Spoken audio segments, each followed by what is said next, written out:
What up, though, y'all? It's Chris, broadcasting from the D, and I got an update for y'all. Remember, I did a video talking about the young man who was complaining about black folks being bad tippers. I think he worked at a Waffle House before, and he was talking about how a sister would come in there, bad attitude, and just kind of micromanage every bit of how they was cooking her food and would never tip, how annoying she was. If it's a table of black folks, he'd be about to cry. He'd be like, would somebody please take this table? And nobody else would want to take it because they know that it's gonna be a bunch of running around and they're not gonna tip. Yeah, him. He got his TikTok account banned.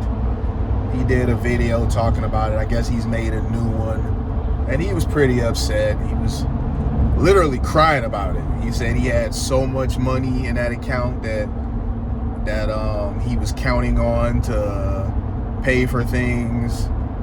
I guess that's what it is. I mean, that's what it is with these social media platforms, man. I don't know if YouTube works the same way.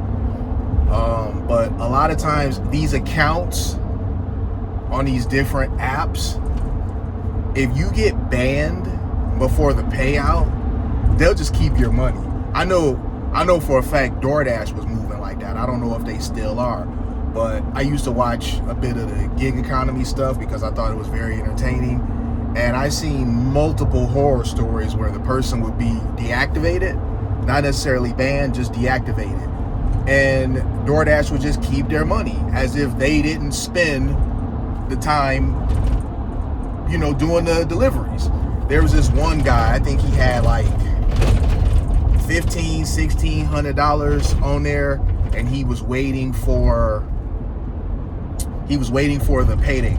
I don't know what payday is. I think it might be Monday or Tuesday or whatever. You do the dashing. I think it's Monday. So whatever the weekend money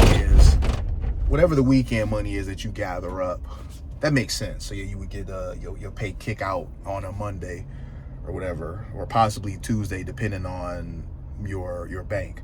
But anyway, I know for a fact DoorDash used to move like that, because the guy, he had made a video complaining about the fact that he got deactivated over something that wasn't even his fault. Somebody claimed that he didn't deliver the food. Now, I know that's not true because this guy made Dasher content. So you can't make Dasher content without access to the Dasher app. If you're going to make videos of you out being the life of a Dasher or whatever, you need to be out there delivering food. So I don't believe he would keep some rando's order and risk being deactivated, because not only does he lose access to the money he can earn via the DoorDash app, he also loses the YouTube money that he earns from making the videos about him dashing. That was a way for him to double dip. It was actually pretty smart. He would do the dashing and then he would do the videos about him dashing. But yeah, I know DoorDash was like that. There's probably a bunch of these other gig apps that are like that. And these platforms, I can imagine that they would be the same way. If you do a payout and you get banned, they'll just keep the damn thing. TikTok, apparently this is the way they move. And oftentimes, I don't think they can really do this legally. I think if you pursue action against them legally, you would probably win and they would have to pay you. But they're counting on the fact that most people that are using their app are down bad enough and not connected enough to where they would have an attorney to pursue them. I happen to know a couple lawyers, so if I ever found myself in a situation like that, I'd be okay. But I understand that I am fortunate. So nonetheless, he was crying, pretty upset about it, and was vowing to basically come back harder than before, stronger than before, with more resolve than before. I think he could have made that proclamation, that resolution, without the crying. I don't know what he was trying to gain with that, but nonetheless, he vows to come back again. He did mention more than once, though, that he was really counting on that money that he had in the account. He didn't say how much it was. I wish he did, because it's like, you know, I mean, what's the point in being vague about it at this stage of the game? If you're not going to get it either way, you might as well tell us what it was. That viral video that you did talking about black folks being bad tippers, yeah. How many views did you have on that, and what did that net you? I'm certainly curious what that did, but that's unfortunate, man, because the guy, it's not like he being racist. He looked biracial. So one of his parents is black. So when can you have black in you and you can't speak on black folks?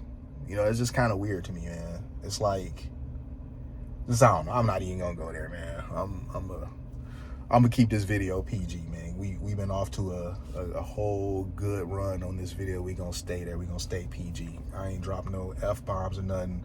We gonna just stay there. I wish the young man well. I hope things work out for him with his new account.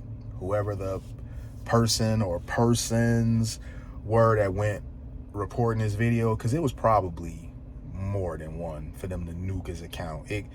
I don't think TikTok just nukes your account over like one or two complaints. It probably had to be a lot of people that probably were bad tippers. Let's just keep it a buck here. It's probably a bunch of people that felt personally attacked because the person he was describing is them to a T, and they know it. So in their feelings, they going, well, I'm gonna report this or whatever. How dare he or whatever, you know. Just, you know how people can be, man. People can be on some BS. So I'm gonna go ahead and leave it there. I wish him well, and I hope he ends up doing another viral video like the first one. Hit me with a like if you like what I do. Hit me with a sub if you like what I do. And hit me in them comments. I'll holler at y'all. Peace.